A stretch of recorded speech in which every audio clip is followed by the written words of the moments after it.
سبق ہم کو ملا ہے یہ ابو طالب کی سیرت سے نمٹنا جانتا ہے خوب ہر مومن جہالت سے. سنو کرتا ہوں لعنت میں ابو طالب کے دشمن پر. سنو کرتا ہوں لعنت میں ابو طالب کے دشمن پر کہ بہتر تیری عبادت سے ہے یہ کام میرا اور کہ بہتر کام ہے. سنو کرتا ہوں میں لعنت ابو طالب کے دشمن پر اور ابو طالب سے وجہ دشمنی کیا تھی کبھی سوچا ان کے کہ ابو طالب سے وجہ دشمنی کیا تھی کبھی سوچا. ابو طالب نے پالا تھا محمد کو حفاظت سے. ابو طالب نے پالا تھا محمد کو حفاظت سے. اور آخری شعر ابو طالب نے پالا تھا محمد کو حفاظت سے. نہ آیا کچھ سمجھ میں کفر کا فتویٰ لگا ڈالا. نہ آیا کچھ سمجھ میں کفر کا فتویٰ لگا ڈالا. ارے نبی سے دشمنی تھی اور لیا بدلا امامت سے. نعرہ حیدری محمد وآل محمد صلوات.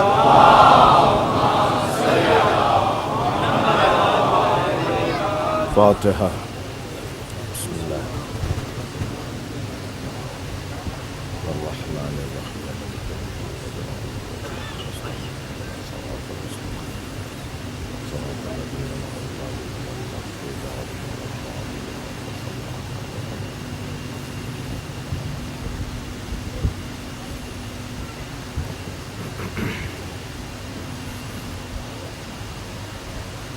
عظمت کہنے والے محمد بلندر صلوات. ادھر دیکھیے آپ، ادھر دیکھیے آپ.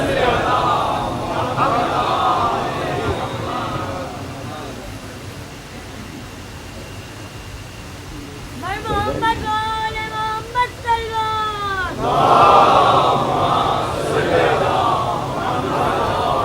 اعوذ باللہ من الشیطان الرجیم. بسم اللہ الرحمن الرحیم. الحمد للہ الذی لا یبلغ مدحتہ القائلون ولا یحصی نعماءہ العادون ولا یعدی حقہ المجتہدون. الذي ليس لصفته حد محدود ولا نعت موجود ولا وقت معدود ولا أجل ممدود. فترى الخلائق بقدرته ونشر الرياح برحمته.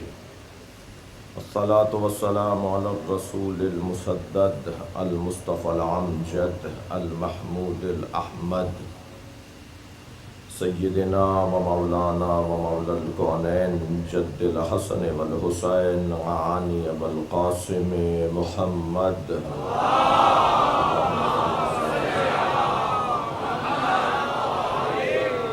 وآلہ الطیبین الطاہرین المعصومین الذین قال اللہ انما یرید اللہ لیذہب عنکم الرجس اہل البیت ویطہرکم تطہیرا.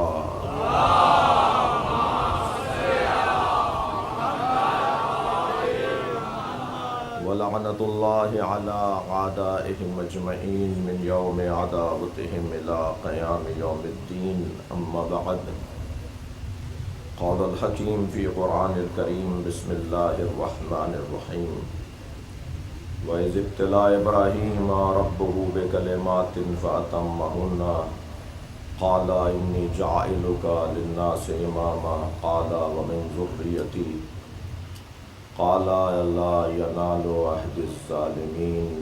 صلوات.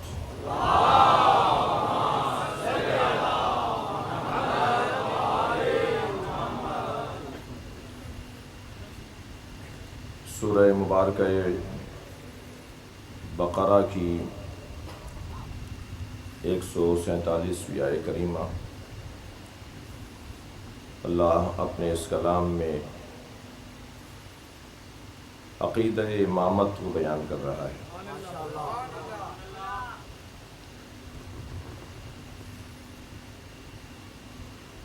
اصول دین جس کے مطابق پھر فروعات دین کا تصور سامنے آئے گا، اور جن کے مطابق پھر اخلاقیات اور سماجی انصاف پر گفتگو ہوگی، گھریلو مسائل اور تمام تر معاشرتی الجھنوں کا حل اگر ملے گا تو وہ نظریات کی بنیاد پر ملے گا۔ آئیڈیالوجی، تصور کائنات، سوچ، فکر انسان کے اعمال کی ضمانت فراہم کرتی ہے۔ ہر شخص اپنے نظریے کے مطابق ایکٹ کرتا ہے، عمل انجام دیتا ہے، کچھ کر کے دکھاتا ہے۔ اس کائنات کو کون کس دید سے دیکھتا ہے؟ جو جس دید سے بھی دیکھتا ہے اس کا عمل خود بتا رہا ہوتا ہے کہ وہ اس کائنات کو مادی نگاہوں سے دیکھ رہا ہے یا اس کائنات کو الہی نگاہوں سے دیکھ رہا ہے۔ عامیانہ سی مثال ہے، مجھے معاف کریں گے کہ اگر سرخ شیشوں کی اینک لگائی ہوئی ہو تو شلجم بھی چقندر نظر آتا ہے۔ جیسی ہم اپنی دید بنائیں گے ایسا ہی ہمیں نظر آئے گا۔ انسان کس اینک سے مسائل کو دیکھ رہا ہے، یہ بہت اہمیت کی حامل گفتگو ہے۔ یہ عقائد نہیں ہیں، یہ اینکیں ہیں۔ کس زاویہ نگاہ سے معاشرے کو دیکھا جا رہا ہے، سماج کو اور کائنات کو۔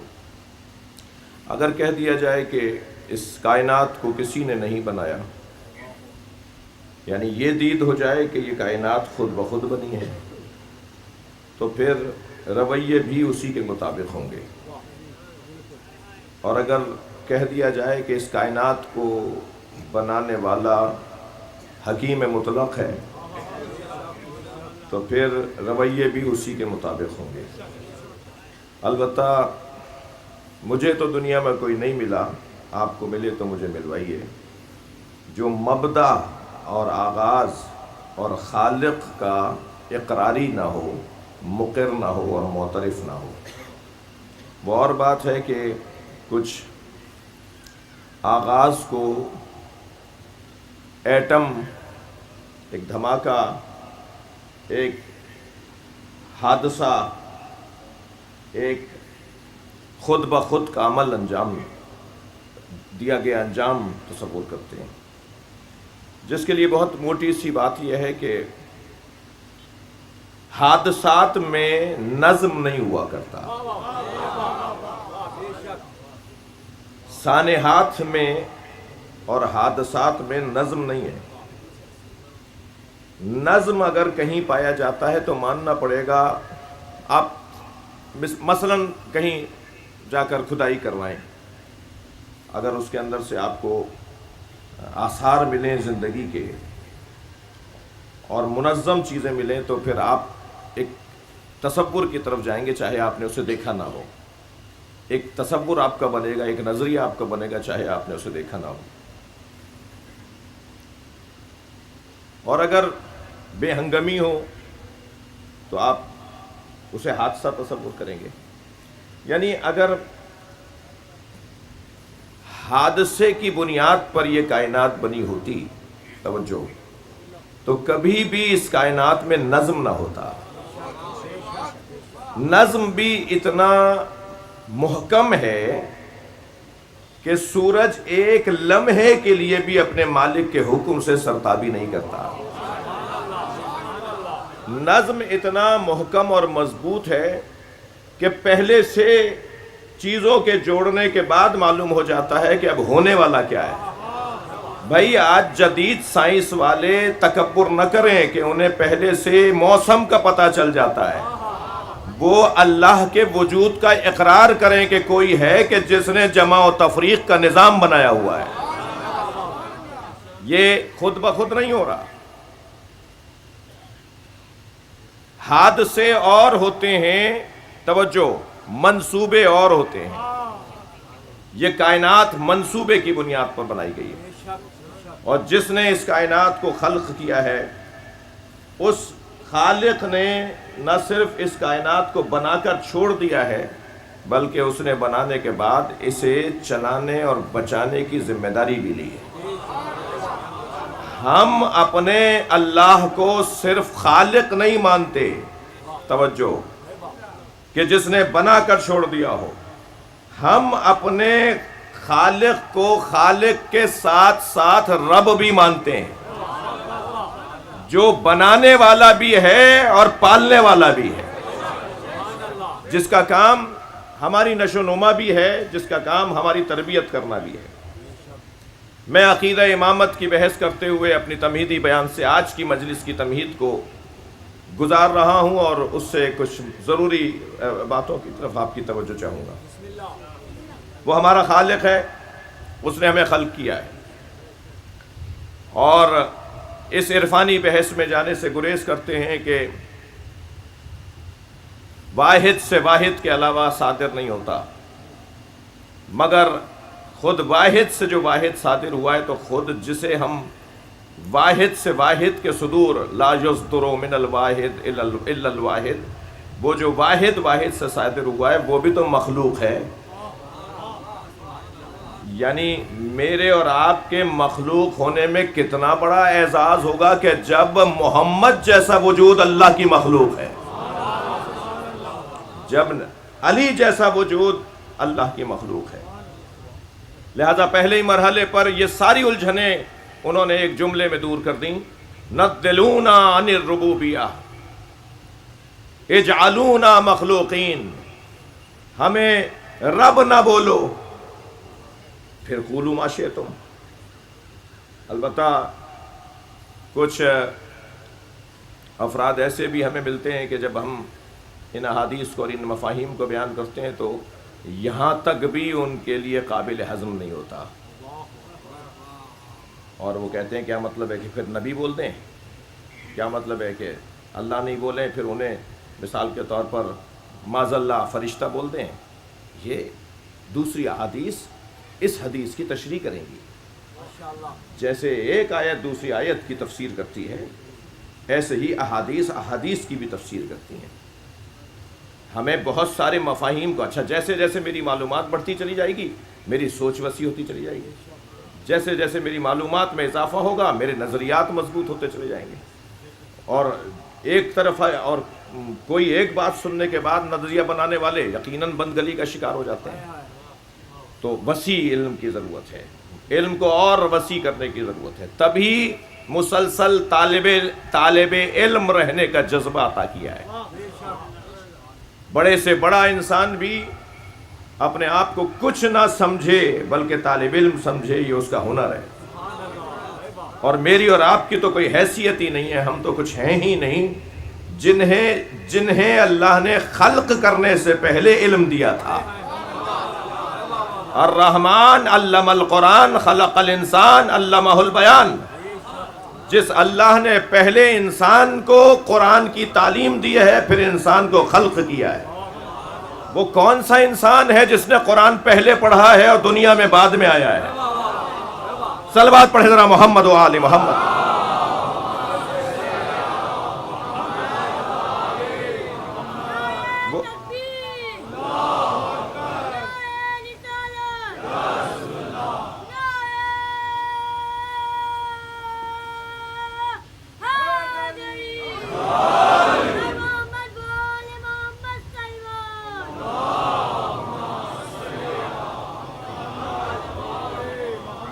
لہذا مسلسل معلومات میں اضافے کی ضرورت ہے، اور وہ خالق جس نے انہیں اتنا کچھ پڑھا کر سجا کر بھیجا وہ بھی یہ چاہتا ہے کہ اگر مجھ سے میرا حبیب، مجھ سے میرا مصطفیٰ دعا مانگے تو دعا یہ مانگے کہ قل رب زدنی علما، یا اللہ میرے علم میں اضافہ فرما۔ اللہ کو اچھا لگتا ہے مانگنا، تو ویسے ہی اللہ کو اچھا لگتا ہے۔ واحد ذات ہے، وحدہ لا شریک ذات ہے، جو مانگنے پر اور خوش ہوتا ہے اور راضی ہوتا ہے اور دروازے کھول دیتا ہے، عطائیں بڑھنے لگتی ہیں۔ اور یہ بڑا موٹا سا فرق ہے مخلوق اور خالق میں۔ مخلوق سے جتنا مانگیں گے دروازے بند ہوں گے۔ ایک مرتبہ مانگ لیا، بڑے چاؤ سے محبت سے دے دیں گے، دوسری دفعہ مانگنے جائیں گے تو پھر پریشانی بڑھے گی، تیسری دفعہ تو کہیں گے کہہ دو ہم گھر پہ ہی نہیں ہیں، چوتھی دفعہ تو پھر بدتمیزیاں بھی شروع ہو جائیں گی، پانچویں دفعہ تو تعلقات ختم ہو جائیں گے، چھٹی دفعہ تو شاید مرنے میں بھی نہیں جائیں گے۔ یعنی مخلوق سے جتنا زیادہ مانگیں گے اتنا دروازے وہ بند کرتا چلا جاتا ہے، اور خالق سے جتنا زیادہ مانگتے ہیں اتنے دروازے کھلتے چلے جاتے ہیں۔ اللہ سے مانگنے والا صلوات پڑھے ذرا محمد و آل محمد۔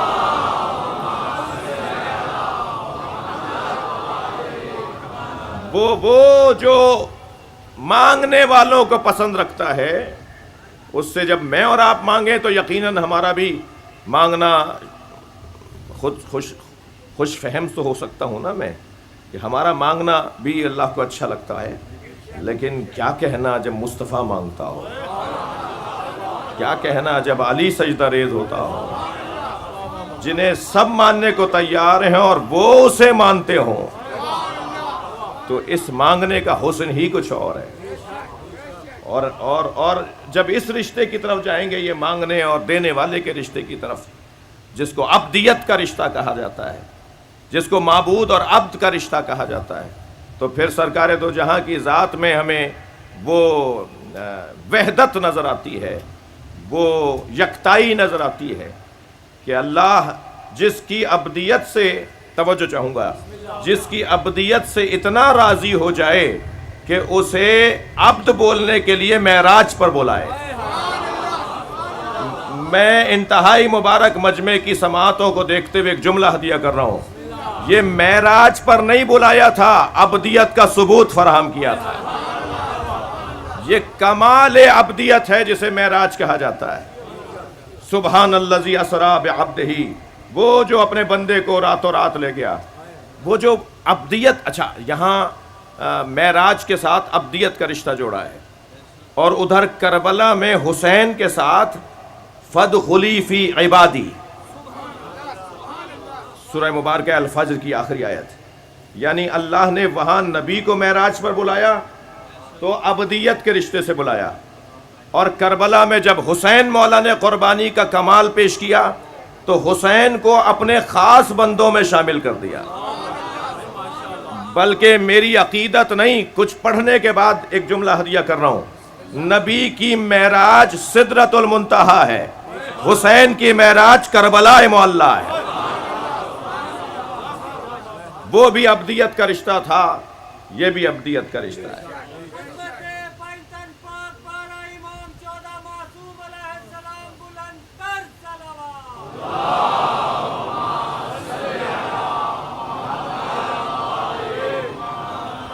وہ جو خالق ہے ہمارا، وہ ہمارا رب بھی ہے، اور جو رب ہے، جو خالق ہے، پھر حق اسی کا ہے کہ عبادت بھی اسی کی ہو، جس نے پال دیا، یعنی توحید ذات، توحید صفات، توحید افعال اور توحید عبادت۔ نصاب توحید میرے بچوں جوانوں، یہ 4 جملوں میں لیتے جانا۔ اللہ کے بارے میں سب سے پہلے توحید ذات، پھر توحید صفات، وہ صفات اور ذات دو علیحدہ تصور نہیں ہے۔ توحید افعال، وہی کرتا ہے، وہی کہتا ہے، اسی کے ہاتھ میں اختیار ہے۔ توحید افعال، پھر جب اس کی ذات بھی توحید، جس کی صفات بھی اسی کی، اعمال اور افعال بھی اسی کے، تو پھر عبادت کسی اور کی نہیں ہوگی۔ لہٰذا پھر توحید عبادت کا دائرہ اور عنوان شروع ہو جائے گا، یعنی اس کے علاوہ کسی اور کی عبادت نہیں۔ اور وہی اللہ، توجہ چاہوں گا، شاید یہاں مجھے ایک صفحہ تبدیل کرنے کی ضرورت ہے، وہی اللہ کہ جس نے عبادت میں خود کو وحدہ لا شریک رکھا ہے اور اس کے خاص بندوں نے یہی سمجھا ہے کہ اس کے علاوہ کسی اور کی عبادت نہیں کرنی، وہ اللہ اپنی توحید منوانا ہی نہیں چاہتا بغیر مصطفیٰ کے۔ لہذا سورے کا آغاز ہو اللہ احد سے نہیں ہوتا، قل ہو اللہ احد سے ہوتا ہے۔ اگر وہ چاہتا تو سورے کا آغاز ہو اللہ احد سے ہو جاتا، وہ اللہ احد ہے۔ اگر ان پہ چھوڑو گے کہ اللہ کیا ہے، اگر اس مخلوق پہ چھوڑو گے کہ اللہ کیا ہے، تو اس مخلوق نے تو پہلے خوب بتایا ہے کہ اللہ یہ کیسے کیسے مان لیتا ہے۔ یہ تو ہر باکمال کو اللہ مان لیتا ہے اور پھر خود ہی پشیمان ہو جاتا ہے اور پھر خود ہی نادم ہو کر اپنے ہاتھ سے اپنے بنائے ہوئے اللہوں کو توڑ دیتا ہے۔ صبح کا بنا ہوا اللہ شام کو ٹوٹ جائے تو وہ اللہ کہاں رہا؟ اللہ کے انتخاب میں غلطیاں اس بشر نے اتنی زیادہ کی کہ کہیں اور دور نہ جائیے، خانہ کعبہ میں ہی 300 سے زیادہ انہوں نے بت رکھے ہوئے تھے۔ اگر سرکار نے فرمایا ہوتا میرا اللہ مان لو تو فوراً مان لیتے، اس لیے کہ اللہ ماننے میں تو یہ غنی تھے۔ سرکار نے یہ کب کہا میرا اللہ مان لو؟ سرکار نے کہا پہلے سارے الہوں کا انکار کرو، پہلے کہو لا الہ، پہلے انکار کرو سارے اللہوں کا الہوں کا، پھر کہو الا اللہ۔ یہ جو بشر کا مزاج ہے نا، یہ مزاجن خاموش، نہ ٹوکنے والا نہ بولنے والا، بس دکھائی دے کہ یہ بڑا ہے، اسے بہت عزیز رکھتا ہے۔ لیکن اگر کوئی ٹوکنے والا بڑا ہو، آج ظاہراً صبح کی مجلس میں ہم نے ایک جملہ کہا، یا معاف کیجیے گا کل رات کی مجلس میں، بقیت اللہ ڈیفینس کی مجلس میں، کہ ہمیں یہ اعزاز حاصل تھا کہ ہماری برادری میں یتیم خانے ناکام تھے۔ جی میں ہرگز کسی کو مد نظر رکھ کر بات نہیں کر رہا، لیکن پورے پاکستان میں 3 سے زیادہ یتیم خانے نہیں تھے آپ کے پاس، اور وہ تینوں بھی جتنی گنجائشیں تھیں اس کے تو آدھے بھی کامیاب نہیں تھے۔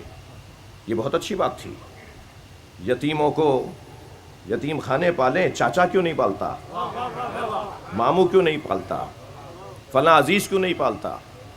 یہ تربیت جتنی وہ خونی رشتہ دار کر سکتا ہے کوئی اور نہیں کر سکتے۔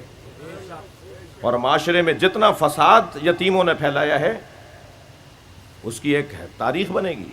البتہ یہ یاد رہے کہ جتنی خدمت یتیموں نے کی ہے اس کی بھی تاریخ ہے۔ معاشرے میں کامیاب ترین افراد بھی یتیم ہیں اور فسادی ترین افراد بھی یتیم ہیں۔ اس کی وجہ ہے کہ سارا مسئلہ تربیت کا ہے۔ آپ نے اگر تربیت کا نظام اپنے ہاتھ میں نہیں لیا، تربیت آپ کے ہاتھ میں نہیں ہوئی، تو آپ اسی بچے سے توقع رکھیے کہ وہ فساد پھیلائے گا۔ جی صدام بھی یتیم تھا، خمینی بھی یتیم تھے، بچپنے میں 4 سال کی عمر میں، 3 سال کی عمروں میں ان کے والد کا انتقال ہو گیا۔ اب کون سی چیز ہے کہ جو ایک یتیم کو تو فسادی بنا دے اور ایک یتیم کو مصلح بنا دے؟ وہ سارا مسئلہ تربیت کا ہے۔ تو تربیت اپنے ہاتھ میں ہو آپ، اچھا جتنی تربیت رشتہ دار کر پائے گا اتنی کوئی اور نہیں کر سکے گا۔ اور آپ دیکھ لیجئے، زیادہ دور نہ جائیے، اہل دقت بیٹھے ہیں، اگر ہم اس کائنات کے سب سے بڑے وجود کو تصور میں لائیں تو وہ بھی یتیم تھے۔ سرکار دو جہاں حضرت محمد مصطفیٰ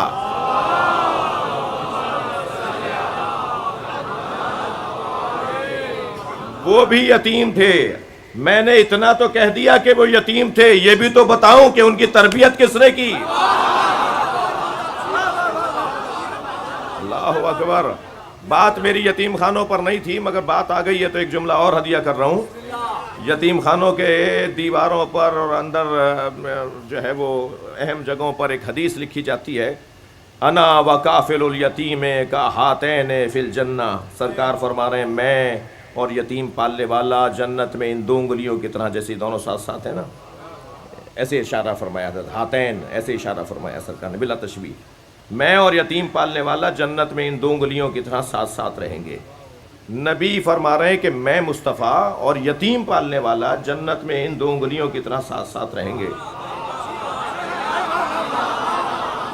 میں اور یتیم پالنے والا جنت میں ان دو انگلیوں کی طرح ساتھ ساتھ رہیں گے۔ جو امت کا عام یتیم پالے وہ تو مصطفیٰ کے ساتھ ہو، اور جو مصطفیٰ کو پالے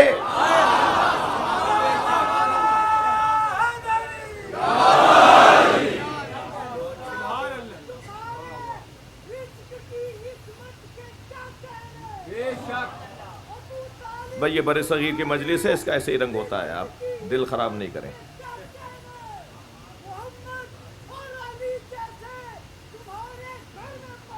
واہ،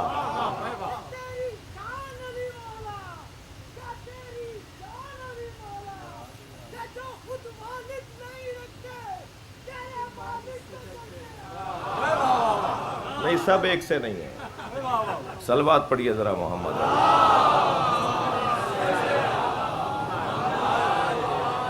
توجہ کر لیا آپ نے؟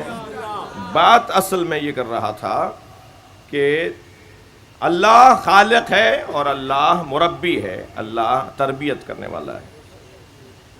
تو وہ جو تربیت کرنے والا ہے اس نے کوئی نظام بنایا ہے، اس نے کوئی سسٹم بنایا ہے؟ معاذ اللہ وہ فرد کو آ کے تربیت کرے گا یا نظام بنائے گا؟ مدبرات امر قرار دے گا، انبیاء کو بھیجے گا، رسولوں کو بھیجے گا، یا خود آئے گا؟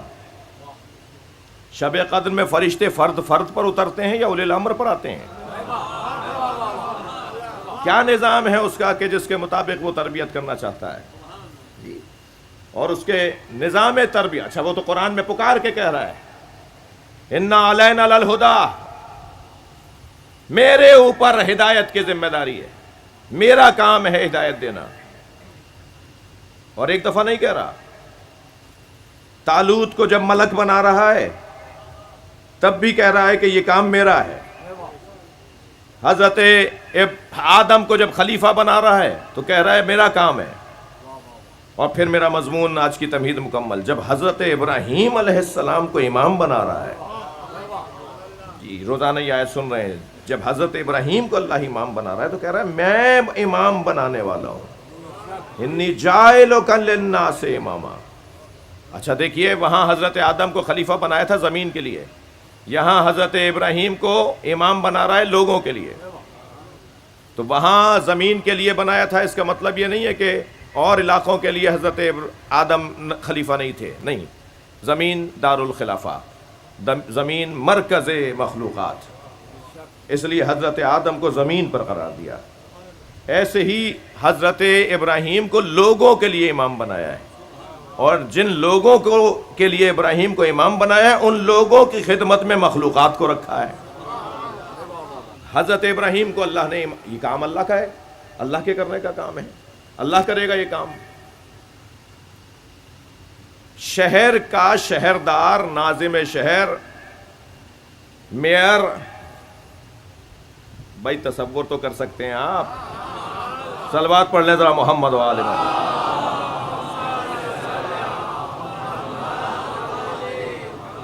جی اس پورے ملک کی بہتری کے لیے صلوات پڑھیں۔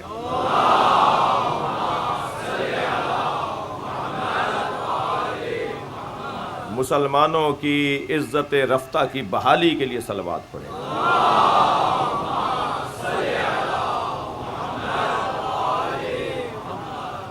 شہر کا میئر اگر شہر چھوڑ کر جائے گا تو کیا پورے شہر کے جمعدار کسی کو میئر بنائیں گے؟ ان کا احترام رہے، خدمت گزار ہیں وہ، لیکن کیا پورے شہر کی صفائی کرنے والے کسی کو میئر بنائیں گے؟ جج اگر کرسی چھوڑ کر جائے گا تو کیا مقدمہ باز لوگ سب مل کر طے کریں گے کہ آج کے بعد ہمارے فیصلے کون کرے گا؟ یا جس نے پہلے والا جج بنایا تھا وہی بنائے گا، یا جس نے پہلے والا میئر بنایا تھا اسی سسٹم کے مطابق بنے گا؟ اللہ نے جب نظام ہدایت اپنے ہاتھ میں لیا ہے تو یہ کیا مذاق ہے کہ کبھی ہم بنا لیتے ہیں، کبھی اللہ بنا دے گا۔ صلوات پڑھے ذرا محمد و آل محمد۔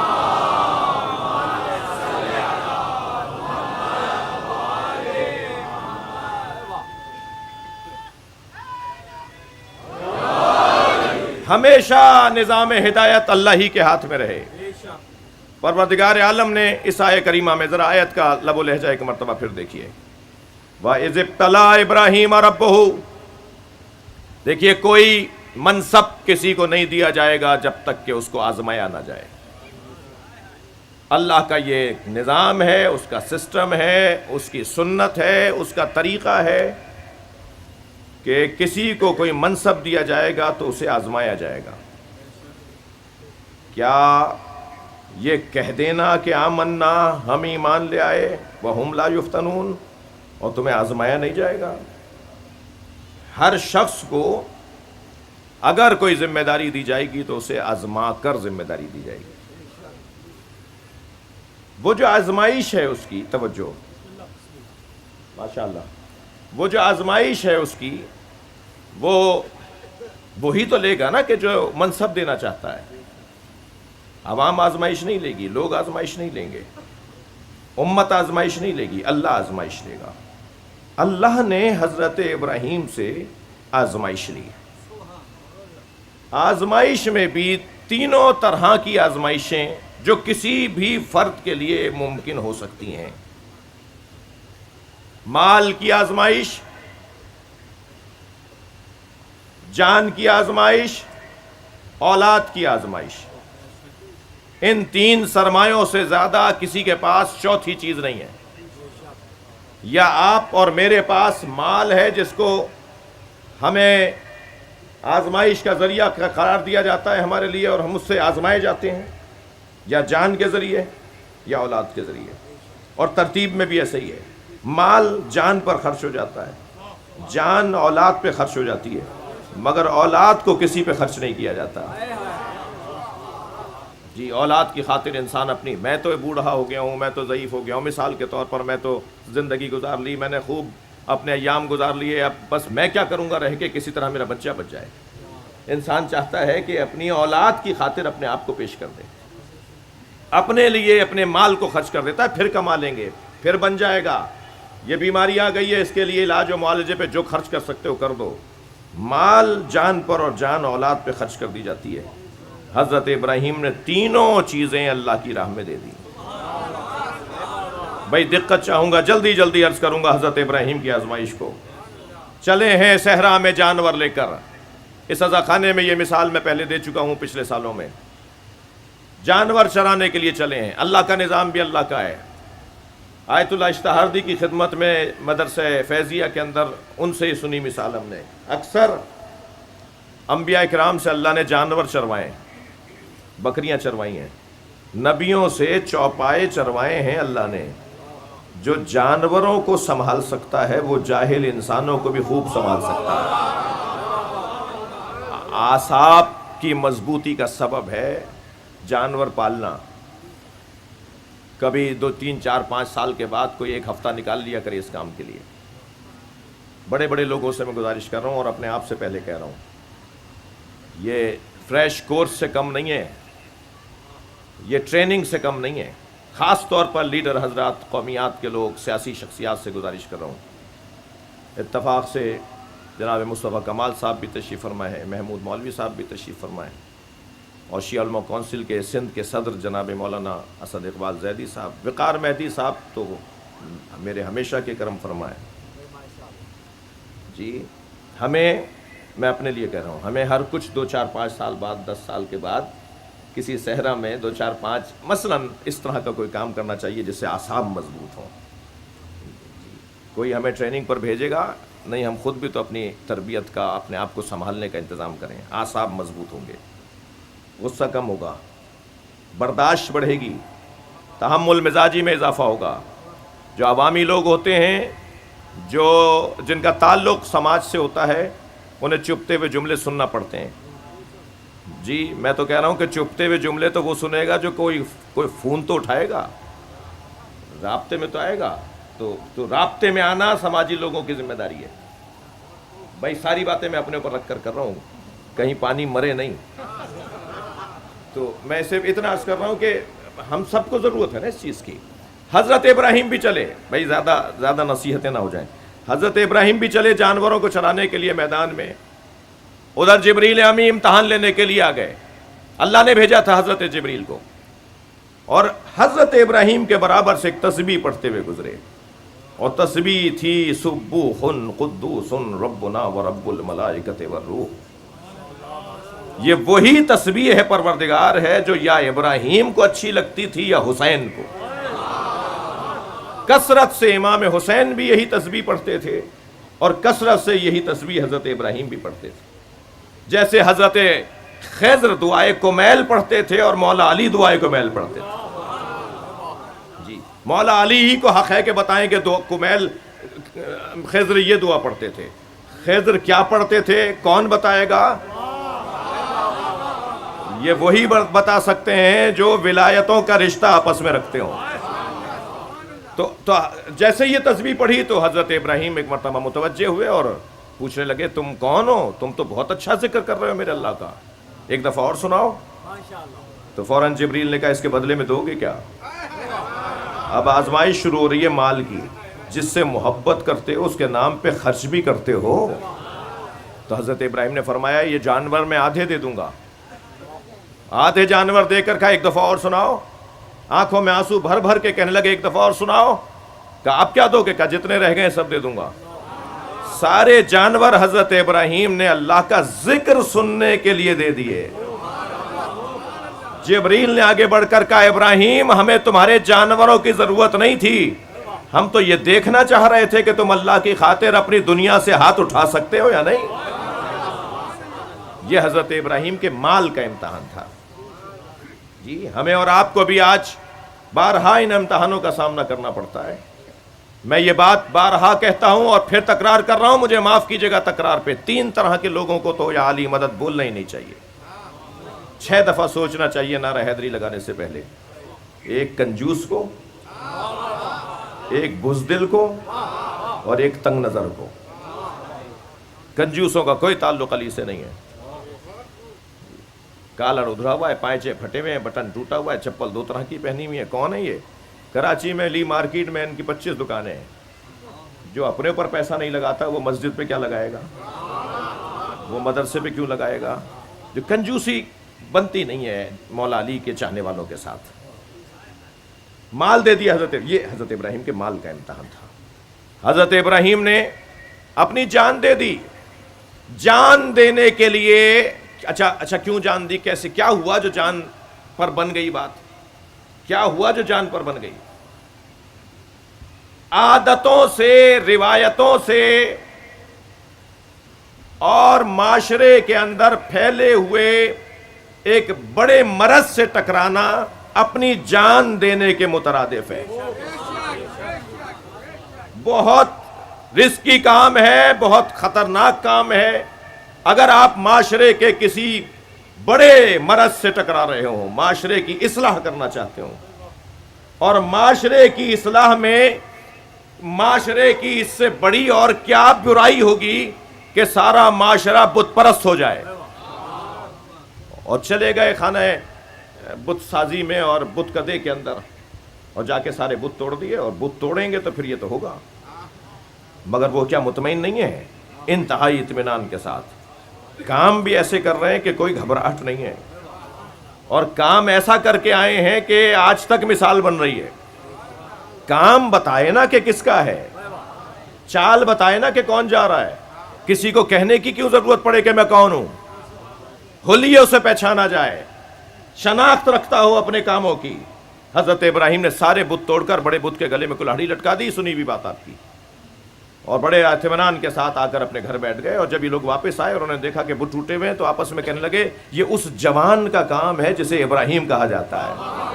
اچھا انہوں نے دیکھا نہیں تھا کہ یہ کام کس کا ہے؟ بنا دیکھے، بلا دیکھے انہوں نے مان لیا کام ابراہیم کا ہے. کام بتا رہا ہے کہ کس کا ہے. اچھا بلا کے لے آئے تو یہ بھی نہیں کہا کہ میں نے نہیں کیا. کہنے لگے اسی نے کیا ہوگا جس کے گلے میں کلاڑی لٹکی ہے. تو کہنے لگے وہ تو ناک پہ بیٹھی مکھی نہیں جل سکتا. تو فرمانے لگے جو ناک پہ بیٹھی مکھی نہیں جل سکتا وہ تمہارا خالق کیسے ہے, وہ تمہارا رب کیسے ہے. اور جیسے ہی جھنجھوڑا نا حضرت ابراہیم نے, پورے معاشرے کی ذہنیت کو جھنجھوڑ ڈالا. تو بات تو سمجھ میں آ گئی کہ ابراہیم کیا کہہ رہے ہیں, مگر دین پہ دنیا بھاری, دین پہ دنیا بھاری. بات صحیح کر رہا ہے مگر مان لیں گے تو پھر کس کس کو منہ دکھائیں گے. عزیز مصر کو پتا تھا میری زوجہ غلط کہہ رہی ہے, مگر پھر بھی حضرت یوسف کو زندان میں ڈال دیا. دین پہ دنیا بھاری. میں یوسف کو زندان میں ڈال دوں گا, اور اگر میں نے مان لیا کہ میری زوجہ غلط کہہ رہی ہے تو پھر میں برباد ہو جاؤں گا, میں رسوا ہو جاؤں گا. تو دین چاہے زندان میں چلا جائے مگر دنیا میری بچ جائے. یہ انسان کی پرانی کمزوری ہے. اصول چاہے زندان میں چلے جائیں, اقدار چاہے پامال ہو جائیں, دین چاہے زندان میں چلا جائے, اور وہ زندان میں جانے کے بعد ان تکلیفوں کا سامنا کرے, مگر کسی طرح میری دنیا عزیز رہے, میری دنیا بہتر رہے. یہی ہوا تھا, یہاں بھی یہی ہوا. مان رہے ہیں کہ ابراہیم صحیح کہہ رہے ہیں, مگر کیسے تسلیم کر لیں. کہا کسی طرح اسی کو آگ میں جلا دو. اب نتیجہ دیکھیے معاشرے سے ٹکرانے کا, معاشرے سے ٹکرانے کا نتیجہ کہ آگ میں جائیں گے ابراہیم. اور ابراہیم آگ میں گئے, کوئی پریشانی نہیں ہے, کوئی گھبراہٹ نہیں ہے. میں قومیات کے لوگوں سے ہاتھ جوڑ کر کہتا ہوں, آپ خدمات بہت انجام دیتے ہیں, لیکن جیسے ہی جب آپ کی دل آزاری ہوتی ہے تو کہتے ہیں ہمیں قوم نے دیا کیا, ہمارے ساتھ یہ ہو گیا, ہمارے ساتھ وہ ہو گیا. تم نے قوم کی خاطر کیا تھا یا اللہ کی خاطر؟ اگر اللہ کی خاطر کیا تھا تو مطمئن کیوں نہیں ہو؟ اور اگر بندوں کے لیے اور عوام کے لیے کیا تھا تو پھر تم شاید اپنی اصلاح کرو. یہ شرک کی ایک بہت خطرناک وادی ہے, یہ شرک کی ایک خطرناک وادی ہے کہ تم لوگوں کے لیے کام کر رہے تھے. تم اللہ کی خاطر کام کرو, اللہ خود ان لوگوں کو تمہارا مرید بنا دے گا. اور یہ قاعدہ حسین ابن علی کا دیا ہوا قاعدہ ہے. ہم محرم کی مرکزی کراچی کی مجلس کے اندر بیٹھے ہوئے ہیں, یہ قاعدہ امام حسین کا ہے. یا اللہ جس نے لوگوں کی خاطر تجھے چھوڑ دیا اسے نہ لوگ ملے نہ تو ملا. یہ امام حسین کی مناجات کے جملے ہیں. یا اللہ جس نے لوگوں کی خاطر تجھے چھوڑ دیا اسے نہ لوگ ملے نہ تو ملا, اور جس نے تیری خاطر لوگوں کو چھوڑ دیا اسے تو بھی ملا اور یہ لوگ بھی ملے. جسے تنہا کر دیا تھا اور تنہا کر کے مار دیا تھا, بتائیے آج اس کے ساتھ لوگ ہیں یا نہیں؟ دنیا حسین علیہ السلام بلند تر صلوات.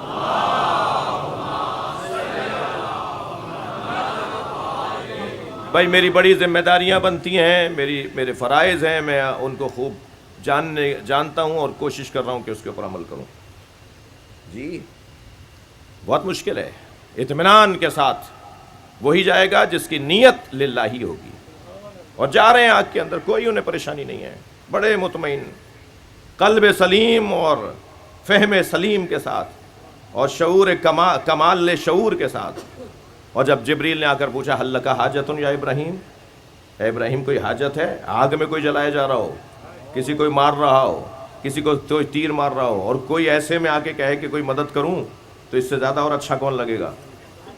تو فرمایا اما الیک فلا, ہاں ہے مگر تم سے نہیں ہے. کہا پھر کس سے ہے؟ کہا اسی سے ہے جس نے آنے کی اجازت دی ہے. کہا پھر بتا دو جا کے, اللہ کو بتا دیتا ہوں تمہاری حاجت کیا ہے. تو فرمانے لگے علمہ بحالی یغنی عن سوالی, وہ میرے حالات کو جانتا ہے, اب سوال کی ضرورت کیا ہے. میرے لیے بہت ہے کہ وہ میرے حالات سے آگاہ ہے. اور آگ میں چلے گئے اور آگ ٹھنڈی پڑ گئی. یہ ابراہیم نے اپنی جان کا امتحان دیا. اور اب ایک ہی چیز رہ گئی ہے, وہ ہے اولاد. گلے پہ چھری پھیر دو, بیٹا میں نے خواب میں دیکھا ہے کہ میں تمہارے گلے پہ چھری رکھ رہا ہوں, تمہیں ذبح کر رہا ہوں. فرمایا بابا آپ وہی کیجئے جو آپ کو حکم دیا گیا ہے. بات ہوگی آگے کہ معصوم کا خواب بھی بیداری میں حکم کی طرح ہوتا ہے. یہ میرا اور آپ کا خواب نہیں ہے, مجھے معاف کیجیے گا. سوال آئے گا نا ذہن میں, آپ وہی کیجئے جو آپ کو حکم دیا گیا ہے. آپ مجھے صابروں میں پائیں گے، صابروں میں پائیں گے. خود بھی بہت بڑے صابر ہیں، اس کے باوجود انسان کامل بھی ہیں اور انسان اکمل ہیں، تو اس لیے ہی صابر بڑے ہیں. مگر کسی کا صابر ہونا لازمہ نہیں ہے کہ اس کی آنکھوں میں آنسو نہیں آئیں گے، لہٰذا آنکھوں پہ پٹی باندھ لی، بچے کے ہاتھ پیر باندھ دیے، چھری اتنی تیز کی کہ ایک جنبش کے اوپر گلا کٹ جائے، میرے بچے کو اذیت نہ ہونے پائے. وہ سارے کام جو آپ قربانی کے موقع پر ان آداب کا خیال رکھ رہے ہوتے ہیں، وہ حضرت ابراہیم نے اپنے بچے کو ذبح کرتے وقت ان ساری باتوں کا خیال کیا ہے. اور جب چھری چلا دی، چھری چل گئی، انہیں احساس ہو گیا کہ میرا بچہ ذبح ہو گیا ہے، تو پھر اب آنکھوں سے پٹی کھولی تو کیا دیکھا کہ دمبا ذبح ہوا ہے اور حضرت اسماعیل برابر میں کھڑے ہیں. تو کہا یا اللہ، کیا میری قربانی قبول نہیں ہوئی؟ فرمایا ابراہیم وَفَدَيْنَاهُ بِذِبْحٍ عَظِيمٍ ان ھذا، اللہ اکبر، کتنا سخت امتحان تھا کہ خود اللہ کہہ رہا ہے ان ھذا، سورہ صافات، ان ھذا لَھُوَ الْبَلَاءُ الْمُبِينُ، بہت بڑی آزمائش تھی، کھلی آزمائش تھی. سلام علی ابراہیم، ابراہیم علیہ السلام پر سلام آ رہا ہے اللہ کی طرف سے. وَفَدَيْنَاهُ بِذِبْحٍ عَظِيمٍ، اور ہم نے اس قربانی کو ایک بڑی قربانی پر، عظیم قربانی پر، اس سے بڑی قربانی پر مؤخر کر دیا. جیسے علامہ اقبال کہتے ہیں اللہ اللہ بائے بسم اللہ پدر، مانیے ذبح عظیم آمد پسر. اقبال کی زبان میں قرآن کی یہ جو آیت ہے ذبح عظیم، کہ ہم نے اس قربانی کو ایک عظیم قربانی پر مؤخر کیا ہے، اسے وہ کہتے ہیں کہ ذبح عظیم کا معنی پسر علی ہے. علامہ اقبال کے دو مصرے سنائے نا میں نے آپ کو، اللہ اللہ بائے بسم اللہ پدر، مانیے ذبح عظیم آمد پسر. یہ جو ذبح عظیم کے معنی ہمیں دیکھنے ہیں تو ہمیں کربلا آنا ہوگا. ہاں وہاں ایک اسماعیل ہوگا اور یہاں 58 اسماعیل ہوں گے. 58 بنی ہاشم ہیں کربلا کے میدان میں، 18 تو مولا علی کے بیٹے ہیں، اور ایسے ایسے کہ ان میں ہر فرد اپنی جگہ مکمل لشکر ہے، مکمل لشکر ہے. اصحاب بھی ایسے کہ جن کا تذکرہ کریں تو مکمل تاریخ پر ان کے اوپر لکھی جائے.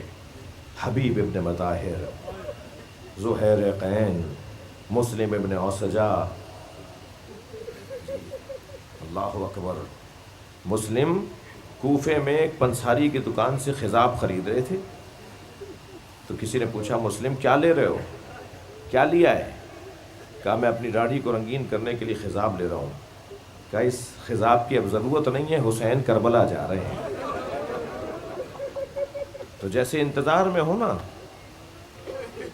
نبی مکرم نے امام حسین کو وہ فہرست دی تھی جس میں شہدائے کربلا کے نام تھے. سب تو مل گئے تھے امام حسین کو، جا کے بتایا اور سب تیار ہوئے اور سب کو معلوم تھا. جسے نہیں معلوم ہوتا تھا اسے تنہائی میں لے جا کر امام حسین بتاتے تھے کہ تمہارا مقام کیا ہے. ایک صحابی جن کا کربلا میں نام ہے اور وہ مل نہیں رہے ہیں، وہ ہیں زہیر قین، عثمانی العقیدہ بھی ہیں. انہیں ڈھونڈا ہے امام حسین نے. انہوں نے امام حسین کو جب امام کا پیغام کیا تو ایک گھوڑا بھیج دیا. امام نے فرمایا جو تمہارے گھوڑے کی ضرورت نہیں ہے، آؤ ذرا تم اپنا مقام تو دیکھو. اور جب اپنا مقام حسین ابن علی نے انہیں دکھایا تو پھر اپنی زوجہ سے کہنے لگے میں تمہیں چھوڑ کر جا رہا ہوں، حسین نے میری منزلت مجھے دکھا دی ہے. اور اس اطمینان کے ساتھ کربلا کے میدان میں آئے. اور امام حسین کی نماز جماعت جو کربلا میں آپ نے پڑھی، جس پہ تیر اندازی ہوئی، اس کی حفاظت کرنے والوں میں بھی ایک نام زہیر قین کا نام. ادھر امام جماعت پڑھا رہے ہیں، ادھر زہیر کھڑے ہوئے امام کی حفاظت کر رہے ہیں. ان ناموں میں، اصحاب میں ایسے ایسے نام ہیں. اور پھر جب اہل بیت کی طرف آئیں گے تو ساری دنیا ایک طرف اور عباس ایک طرف. مجاہدوں میں، شجاعوں میں، سخیوں میں، وفاداروں میں، کمالات نفسانی رکھنے والوں میں عباس علمدار ہیں۔ اور پھر کربلا سجی ہے جن ستاروں سے، ان میں ایک ستارے کا نام علی اکبر ہے۔ ان ستاروں میں ایک ستارے کا نام قاسم ہے۔ 11 سال کا جوان ہے، کم سن ہے، مگر کیا جملہ ہے! قیامت تک یہ جملہ نمونہ عمل کے طور پر، ایک مثال کے طور پر پکارا جائے گا، چچا موت میرے نزدیک احلی من العسل، شہد سے زیادہ شیرین ہے۔ آج 5 محرم ہے۔ جو بر صغیر کی عزاداری سے آشنا ہے، حتیٰ اہل سنت اور شیعہ بر صغیر میں جو عزاداری کرتے ہیں انہیں پتہ ہے کہ 5 محرم سے اہل بیت کا تذکرہ شروع ہو جاتا ہے۔ 1 سے 4 تک اصحاب کا تذکرہ ہوتا ہے، اور 5 سے 10 تک اہل بیت کا تذکرہ ہوتا ہے۔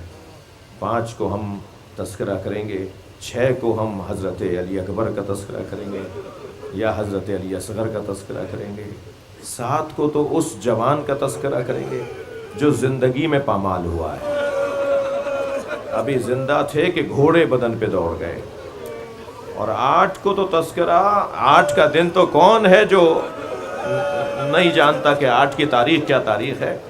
8 محرم تو اس علمدار کا ماتم ہے جس کے جانے سے امام حسین نے اپنی کمر پکڑ لی تھی۔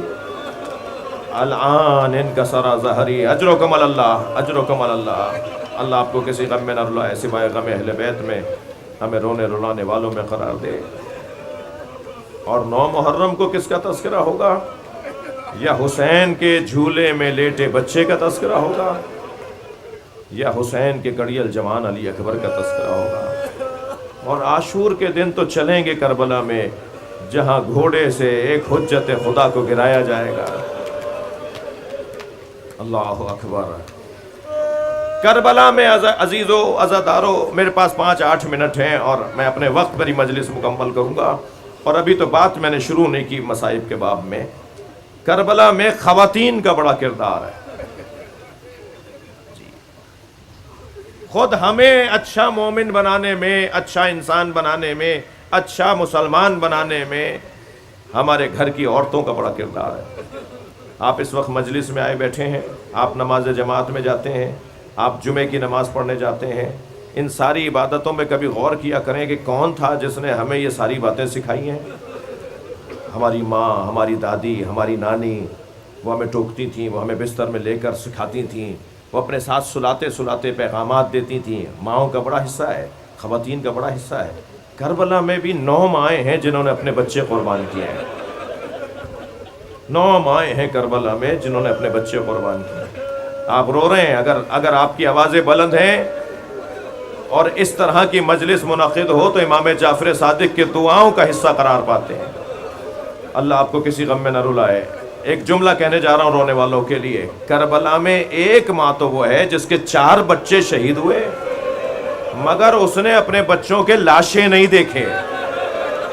وہ روزانہ جنت البقیع میں جاتی ہے، انگشت شہادت سے 4 قبروں کے نشان بناتی ہے، اور پھر مرثیہ پڑھتی ہے، مجھے ام البنین مت پکارا کرو۔ ام البنین تو بیٹوں کی ماں کو کہا جاتا ہے۔ وہ میرے بیٹے کہاں ہیں جن کی میں ماں ہوں؟ وہ کربلا میں شہید ہو گئے۔ ان ماؤں میں ایک ماں مادر وہب کلبی ہیں، مسیحی خاندان کی ہیں۔ کربلا یوں ہی نہیں سجی ہے۔ میں ابھی 2 دن پہلے بھی اتفاقاً دیکھ رہا تھا، مغربی ممالک میں، امریکی علاقوں میں، چرچوں میں مسیحیوں نے انتظام کیا ہوا امام حسین کی مجلسوں کا۔ مسیحیوں نے ابھی اسی عشرے میں، سال ہائے گزشتہ سے، سال سے ہو رہا ہے، اور اس سال اور بڑھ گیا ہے، اور چرچ میں یہ جاتے ہوں گے ہفتے میں، مگر عشرے میں روزانہ آ رہے ہیں، اور حضرت عیسائی حضرت عیسیٰ اور امام حسین کو یاد کر کے رو رہے ہیں، باقاعدہ سینے پہ بھی ہاتھ مار رہے ہیں۔ اس لیے کہ امام حسین سے محبت یہ کوئی ملکیت تو نہیں ہے کسی کی جی. کربلا میں مسیحی خاندان جس کا سابقہ مسیحی ہے، جس کا خاندان مسیحی خاندان ہے، وہ بھی آ کے کربلا میں شہید ہو گیا. اور اس کی ماں کا حوصلہ دیکھیں گے آپ، جب وہب کلبی کا کٹا ہوا سر ایک ٹیلے پہ کھڑی دیکھ رہی تھی ماں کے میرے بچے کو ذبح کیسے کر رہے ہیں، پیر کانپ نہیں رہے تھے، فریادیں نہیں کر رہی تھیں، دیکھ رہی تھی میرے بچے کو مار کیسے رہے ہیں. جب سر قلم کر کے وہ شخص بالوں سے سر کو پکڑ کر خیمہ گاہ کے قریب آیا تو اس نے دور سے اس طرف سر پھینکا جہاں اس شہید کی ماں کھڑی تھی. تو ایک مرتبہ اپنی کمر کو کسا، مادر وہب کلبی نے اپنی کمر کو کسا اور اس ٹیلے سے اتری اور اس سر کو دوبارہ اٹھایا. ممتا تھی تو پیشانی کا بوسہ دیا اور پھر یہ کہہ کر دوبارہ میدان میں پھینکا، میں نے اسے حسین پہ صدقہ کر دیا. اس عمل کے بعد یزیدی لشکر کے حوصلے ختم ہو گئے تھے، یعنی آدھا لشکر پسپا ہو گیا تھا اس خاتون کے حوصلے کو دیکھ کر. کربلا میں یہ بھی ماں ہے. ایک ماں کا نام اور لوں جو رات بھر جھولا تو جھلاتی رہی اور یہ تو کہتی رہی کہ تم آخر بابا پہ قربان کیسے ہو گئے. مگر جب عاشور کا دن آیا تو جس کا بچہ گھٹنیوں بھی نہیں چل پاتا تھا اس کا بچہ سب سے آگے نظر آیا. یہ ماں بھی کربلا میں ہے. ایک ماں اور بھی ہے کربلا میں جو حضرت علی اکبر کی ماں ہے. اجرکم اللہ. بس عزادارو بہت گریہ ہو گیا. ایک ماں کا آج ہم تذکرہ کرتے ہیں جس نے اپنے 2 بچے قربان کیے ہیں اور وہ علی کی بیٹی زینب کبریٰ، وہ مولا امام حسین کی برابر کی بہن، جنہوں نے نبی کی گود میں پرورش پائی ہے. اللہ آپ کو کسی غم میں نہ رلائے، غم دنیا سے نجات عطا فرمائے. 3 یا 4 سال کا سن ہے جناب زینب کا. نبی مکرم روزانہ نماز فجر کے بعد در اہل بیت پہ سلام کرتے ہیں. آیہ تطہیر کے نازل ہونے کے بعد رحلت مصطفیٰ تک، سرکار کی رحلت تک مسلسل نبی نے صبح کی نماز کے بعد در اہل بیت پہ کھڑے ہو کے سلام کیا ہے، اہل بیت کو یاد نام لے کر پکارا ہے. اور روزانہ دروازہ کھلتا تھا اور نبی کا احترام ہوتا تھا. ایک دن دروازہ کھلا تو نبی نے دیکھا زینب کھڑی ہے. جی کم سنی ہے، 3 یا 4 سال کا سن ہے. جناب زینب کو دیکھ کر نبی مکرم نے تعجب سے پوچھا، بیٹا تم دروازے پر کیوں آئی ہو؟ جتنا پیار سرکار کو حسین سے ہے اتنا ہی زینب سے بھی ہے. پیشانی کا بوسہ دیا. زینب دروازے پر آئی ہو؟ کہا نانا میں نے رات کو خواب دیکھا ہے. اماں زہرا نے کہا ہے کہ نانا سے خواب کی تعبیر پوچھو. فرمایا بیٹا کیا خواب دیکھا ہے؟ نانا میں نے دیکھا ہے صحرا میں تنہا ہوں.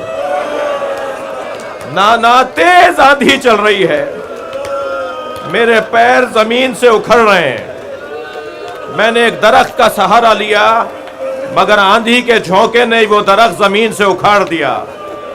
نانا مجھے دوسرا درخت نظر آیا، میں نے اس کا سہارا لیا، وہ درخت بھی زمین سے اکھڑ گیا.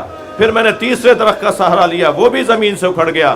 نانا اب دور دور تک کوئی سہارے کے لیے درخت بھی نہیں تھا. پھر کہتی ہے نانا اگر خواب یہاں مکمل ہو گیا ہوتا تو آپ کو زحمت نہ دیتی. نانا خواب مکمل نہیں ہوتا، تیز آندھی چل رہی ہے، آندھی کے جھونکے سے میرے سر سے چادر اتر گئی. نبی کی آنکھوں میں آنسو آئے. فرمایا زینب تمہارے 3 سہارے ہیں، تمہارا بابا علی تمہارا سہارا، تمہارا بھائی حسن، تمہارا بھائی حسین. ایک میدان ہوگا جہاں تمہارے سر سے چادر اتاری جائے گی. اجرکم اللہ. وہ نبی زادی کربلا میں اپنے بچوں کو قربان کر رہی ہے. ایک کا نام محمد ہے، ایک کا نام اون ہے. دونوں کو بار بار بھیج رہی ہیں جاؤ ماموں سے اجازت لو، اور حسین لوٹا دیتے ہیں کہ ابھی کچھ دیر بعد آنا. اور پھر ایسا وقت آیا کہ بی بی نے آ کر کہا بھائی اگر کل قیامت میں ماں زہرا نے پوچھ لیا زینب میرا بچہ مارا گیا، اس کی حفاظت کے لیے تم نے کیا کیا؟ بھائی میرے بچوں کو اپنے پاس اپنی جانب سے بھیج دیجئے. اب دونوں بچوں کو تیار کر کے روانہ کیا. کم سن ہیں، زیادہ عمریں نہیں ہیں. میدان کربلا میں خوب جہاد کیا، اور جب بھیج رہی تھی نا جناب زینب تو فرما رہی تھی کہ ایسے لڑنا کہ پتہ چلے کہ علی کے نواسے ہیں، ہاں ایسے لڑنا کہ پتہ چلے جعفر طیار کے پوتے ہیں۔ یہ حضرت جعفر طیار کے پوتے ہیں، حضرت عبداللہ ابن جعفر طیار کے بیٹے ہیں، اور جناب زینب کے بچے ہیں، یعنی مولا علی کے نواسے ہیں۔ اور میر انیس نے تو 2 مصروں میں بھی اس منظر کو نظم کیا ہے، کہتی ہیں کہ تم کیوں کہو کہ شیر خدا کے ولی کے ہیں، فوجیں پکار اٹھیں کہ نواسے علی کے ہیں۔ تم مت بتانا کہ تم کون ہو، تمہارا انداز بتائے گا تم علی کے نواسے ہو۔ اور پھر جب میدان میں اترے ہیں تو دونوں بچوں نے جنگ کرتے کرتے نہر کی طرف رخ کیا۔ ابھی نہر کی طرف دونوں کی سواریاں گئی تھیں کہ ڈیہڑی پر آ گئیں جناب زینب۔ عباس میں نے سنا ہے یہ نہر پہ چلے گئے، بس دور سے آواز لگا دو کہ پانی نہ پینا، اس لیے کہ تمہارے ماموں پیاسے ہیں، خیمے میں بچے پیاسے ہیں۔ دونوں شہزادوں نے اپنی شجاعت کا خوب مظاہرہ کیا، آخر زخموں سے چور زمین کربلا پر گرے۔ دونوں میں اون میں ابھی دم تھا جب حسین پہنچے، لاشیں اٹھا کر لا کر گنج شہیدہ میں رکھا۔ لیکن عجیب منظر دیکھیں گے، جب لاشیں لائے نا امام حسین، حضرت عباس حضرت علی اکبر بدن اٹھائے ہوئے تھے، تو ساری بیویاں کھڑی استقبال کر رہی تھیں، ان بچوں کی ماں نظر نہیں آ رہی تھی۔ امام نے تعجب سے پوچھا بہن زینب کہاں ہے؟ پتہ چلا کہ خیمے میں حالت سجدہ میں ہے اور ایک تسبیح پڑھ رہی ہیں، شکرن شکرا، یا اللہ تیرا شکر ہے، میری محنت سوارت ہو گئی۔ کیا جگر ہے ان بیویوں کا۔ امام نے فرمایا زینب کو بلاؤ، اون بار بار پکار رہا ہے۔ ابھی حضرت اون میں جو چھوٹا بچہ ہے اس میں دم ہے۔ جب آئی قریب، بچے کو گود میں لیا، جیسے ہی ماں کی گودی کی گرمی پائی، اون نے آنکھیں کھول دیں۔ آنکھیں کھول کے بس مجلس مکمل کر رہا ہوں، جو رو چکے ہیں، جن کی آنکھوں میں آنسو آ گئے انہیں اللہ اجر عطا فرمائے، جو تشریف فرما ہے اللہ ان کو اس کا اجر عطا فرمائے۔ جب آنکھیں کھولی نا تو 2 ہی جملے کہے۔ ایک جملہ تو یہ کہا، اماں کیا ہم نے وفاداری کا حق ادا کر دیا؟ اماں آپ ہم سے راضی ہو گئی ہو؟ ایک یہ جملہ کہا۔ دوسرا جملہ یہ کہا، جب مدینے جائیے گا تو بابا کو ہمارا سلام کہیے گا اور کہیے گا بابا تمہارے بچوں نے اپنی قربانیاں پیش کر دیں۔ عزاداروں، سارے رستے زینب نے صبر کیا، کبھی بچوں پہ نہیں روئیں، لیکن جب گھر گئیں 2 خالی بستر بچھے ہوئے دیکھے، زینب بی بی سے رہا نہ گیا، بلند آواز سے گریہ کرنے لگی۔